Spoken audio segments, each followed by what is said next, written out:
Hey everyone, welcome back. It's been a little while. Here we are at Real Personal Finance. It's me, your original host, Scott Frank, with Meg Bartelt, who's joining as a co-host this season. So grateful to have James as my co-host in the past. He has moved on, being very busy with another podcast, if you're interested, over at Ready for Retirement. Meg, welcome to the show. Hi, thank you, Scott. I am, as my preschooler, when she was in preschooler, said, I am both nervous and excited to be here. There's no reason for you to be nervous. To the listeners, Meg is one of the brightest minds I know in our space. So I am very honored to have her joining me to continue these conversations with two CFPs just geeking out, hopefully in plain English, about finance. So yeah, thanks for joining today. You're welcome. Meg. And I'm definitely going to try for the plain English. Sometimes it's hard. It is. We'll catch ourselves, right? And then we'll remind each other that we're not quite speaking in plain English. Today when we're doing this recording, we're of course coming back and building up quite a few episodes for everyone. And today actually, happens to fall around tax day. And we as firm owners working with a lot of clients with stock compensation and small business owners and the like, run into tax time, and there's always surprises for people at tax time. So Meg and I were thinking it'd be good to talk about the stressors that we see come up for people around tax time, what people can do about it, and really just lay it out there to hopefully help people be a bit more at ease come next year than maybe they were this year. Some meaningful percentage of my clients are just so stressed out about surprise tax bills they owe. Occasionally there's oh, look at the size of that refund. I'm delightfully surprised. But usually it's surprise in the negative direction. And then depending on sort of how down to the wire they are, it's also, I owe all this money. Where do I get it? I don't just have an extra $40,000 of cash lying around on my mattress. Absolutely. I've seen, literally, we were contending with this today for a client who, at the end of the day, even with a projection, things just shifted from what the projection said, and that was like almost certainty, to what actually transpired. Maybe it was more severance. Maybe it was RSUs went for a higher price.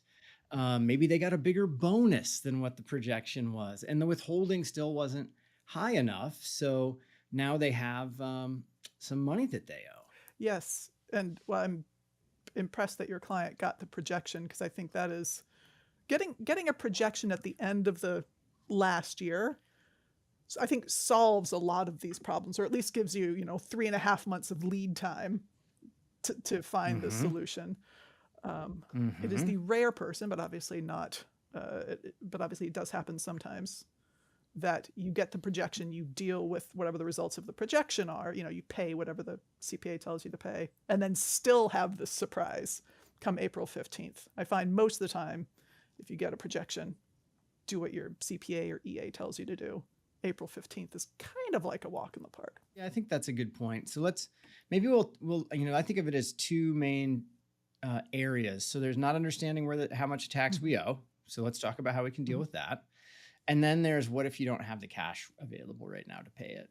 Let's talk about how we can deal with that too. Yeah. Does that sound good? Yeah, for sure. Which one would you want to talk about first? Start with the first one, because the not understanding how much tax you owe, because I feel as if you solve that problem, the second problem of not having the cash available to pay, sometimes that just goes away because you've got plenty of lead time to figure it out. Most of the time, if someone has like a salary job and they're earning the good income, they have money pulled out of their paycheck every paycheck, right? So money's getting set aside for taxes.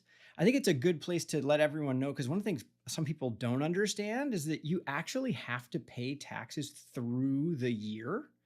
You don't get to, if you're like a small, because if you just work as a company employee, you might think like, well, I don't know if everyone has to do it this way, right? But if you sell something, if you sell your company on January 1st, you don't get to wait until April 15th of next year to pay your taxes. You have to pay along the way.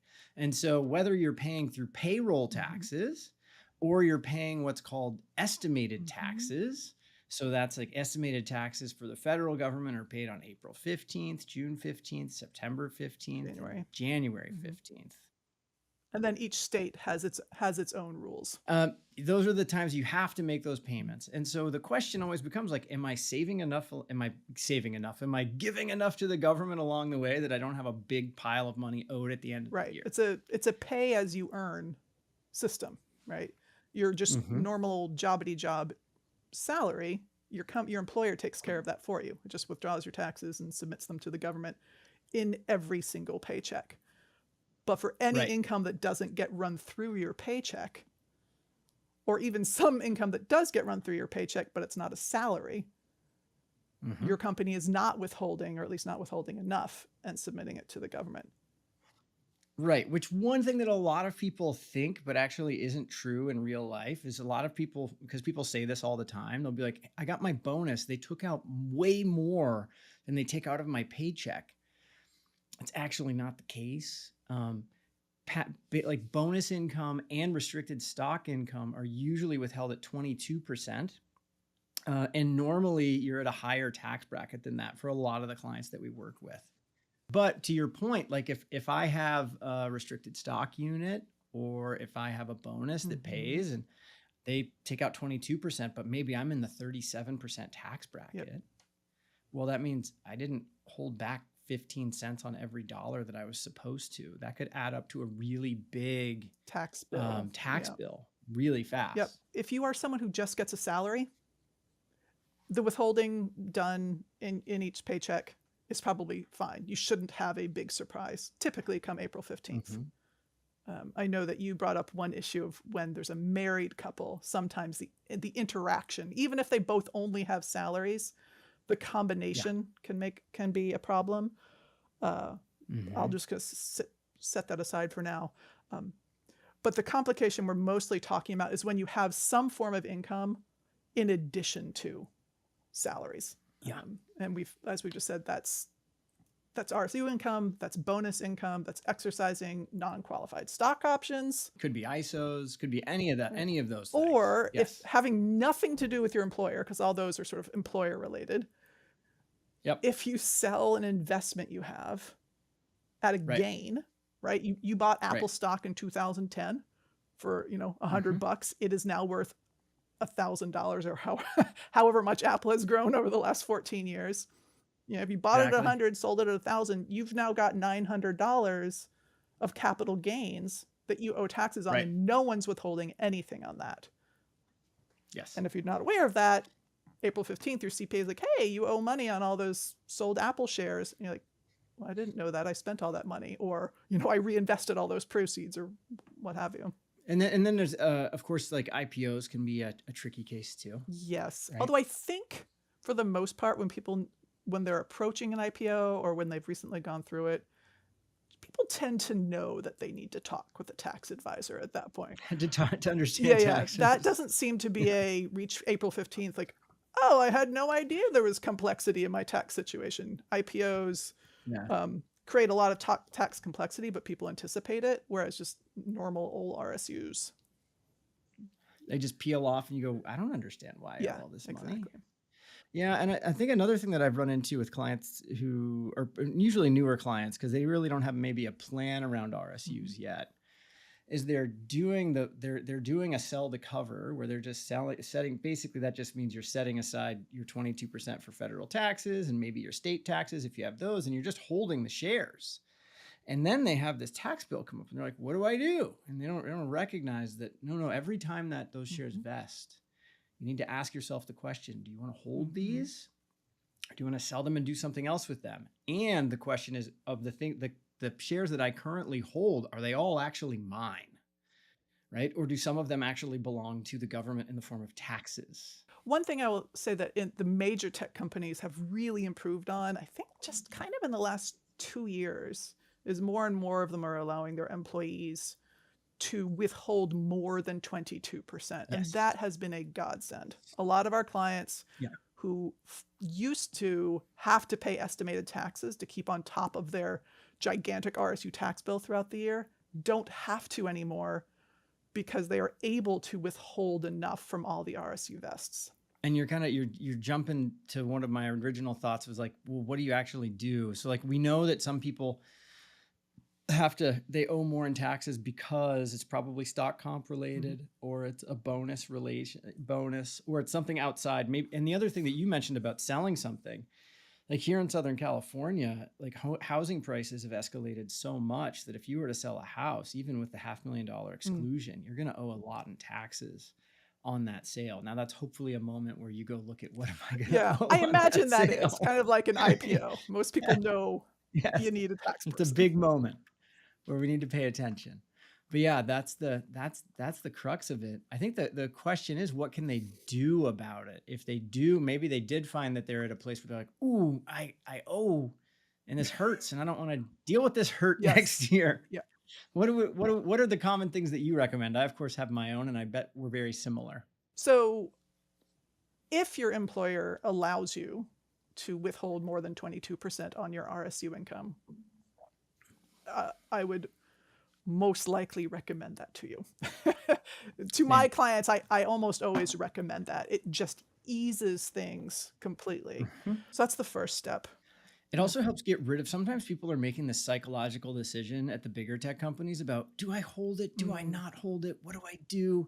And like just getting rid of like, okay, if your marginal tax bracket is this, you're at 35%. So you're going to make sure you withhold 35%.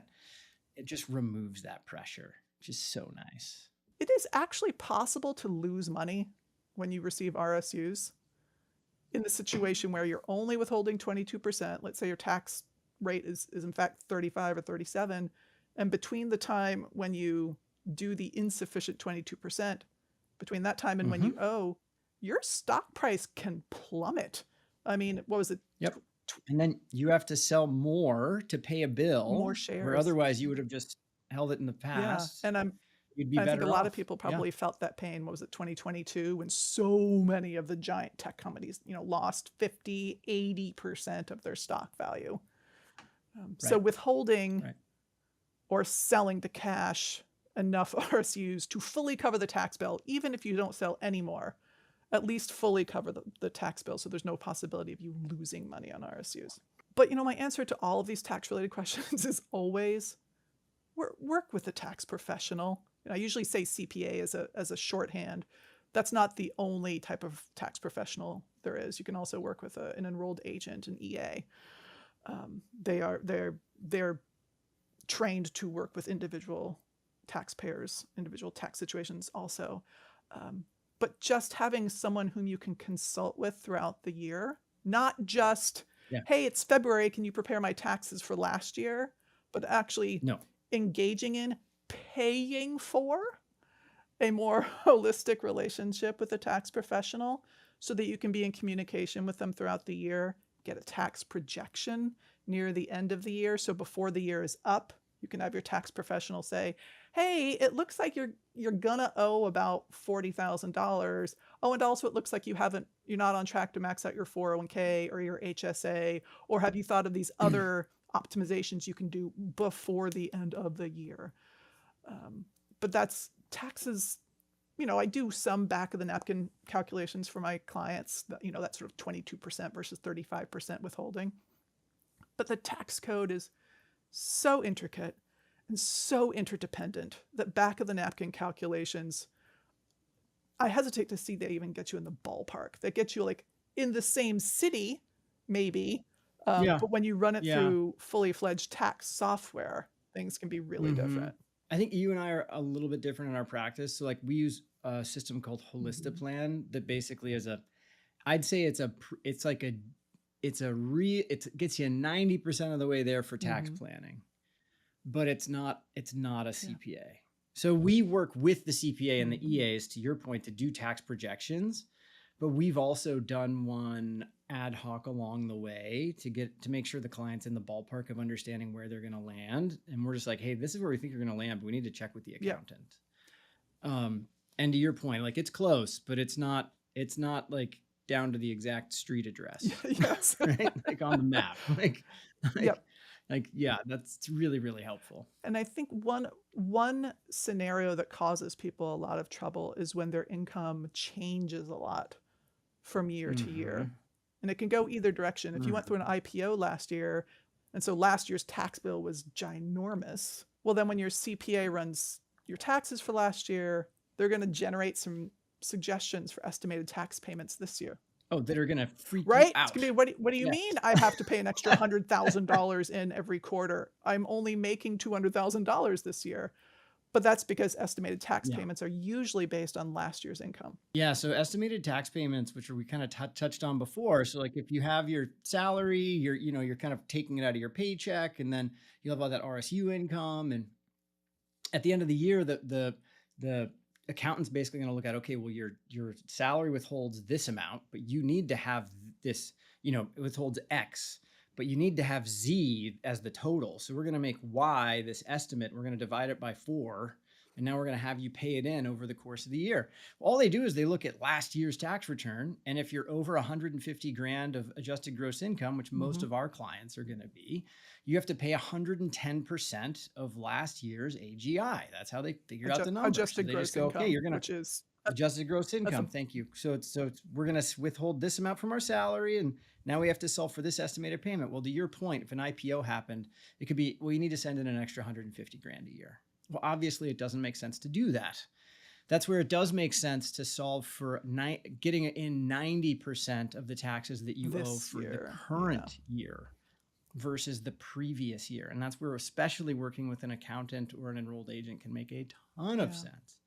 Another reason it makes a ton of sense is if you don't know what you're doing, even with just RSU income, you can make horrific mistakes on your tax return. So if you don't understand how to rectify the W-2 income that you had with the 1099 supplemental that you get from your for your RSUs, like you can double tax yourself.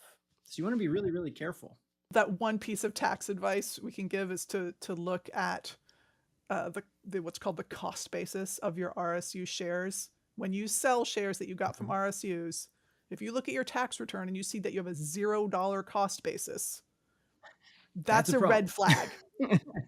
That is probably wrong, and you should go talk to a CPA or EA about it. Yes, you might have a refund coming. You might have paid taxes twice on the exact same income.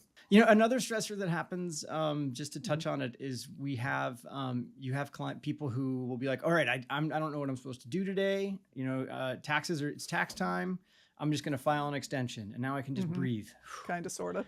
And that's true. They can breathe on filing their tax return, but they still have to pay what they think they owe on April 15th. Which is a bit of a conundrum, right? That if you knew what you were going to pay, that's because you had done your taxes. But the whole point is I haven't done my taxes, which is why I'm filing an extension. But you still have to pay in your full tax liability, lest you get penalized for late payment and interest charges, etc. Which gets back into that idea of paying 90% of taxes owed this year for all of those estimates, getting you up to that tax filing deadline. Like you're trying to get as close as you can to what you think you owe, and then you're going to true it up when you actually file that return. But that's something that surprises a lot of people still.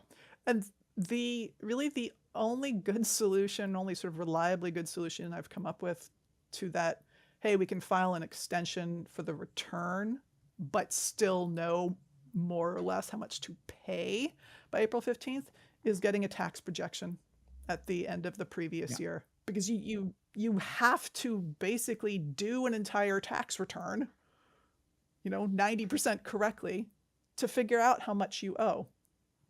But the sense I get from tax professionals I know is that getting a tax return 90% correct is way, way, way easier than getting it 100% correct. So they'll gladly give you a 90% correct tax projection at the end of last year instead of hustling through a 100% correct tax return by April 15th. You can absolutely file an extension on your tax return. So you can file your tax return after April 15th, no penalty, no nothing. You cannot pay your taxes after April 15th without being penalized for it. You have to pay your taxes. Even if you haven't filed your return, you have to pay your taxes by April 15th. Which leads me to, what do you do if you don't have the cash to pay it?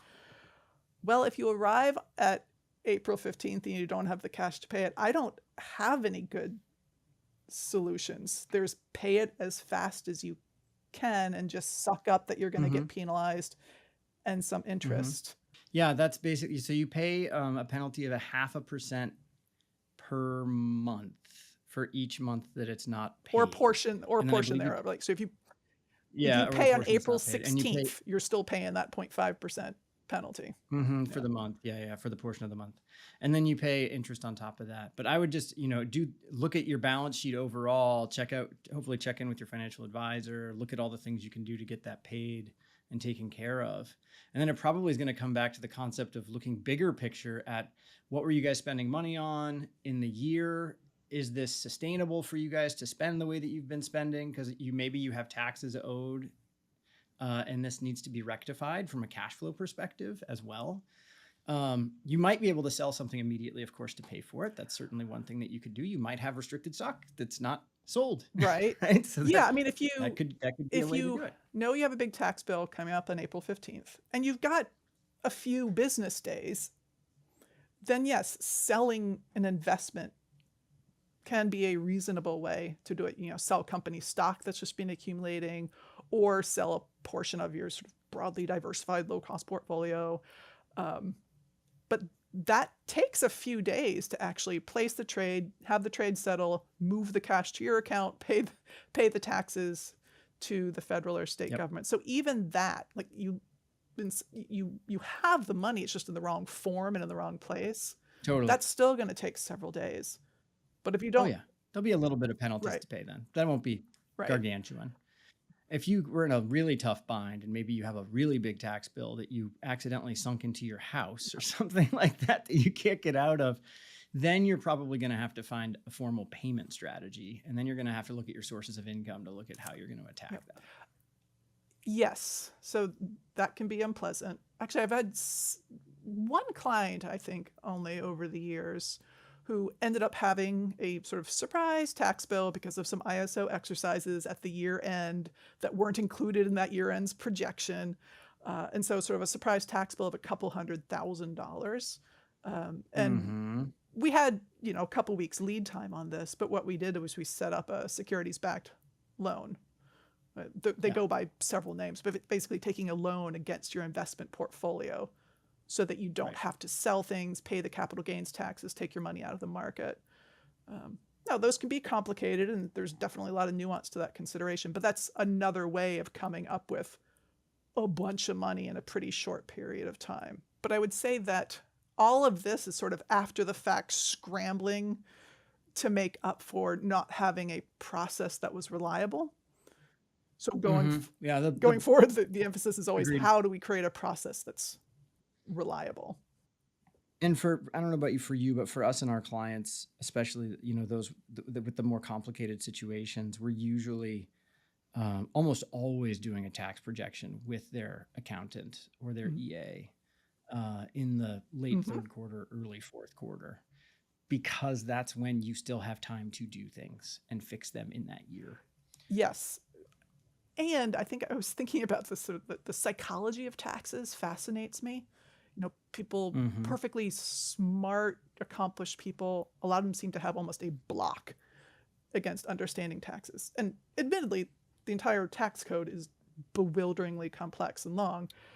But it would take you a very long time to read that tax yes, code. And I haven't done it, and I'm not recommending anyone does. But one of the advantages to having a tax projection at the end of the year is simply that it gives your head, your brain, your spirit 3.5 months to wrap itself around the tax bill.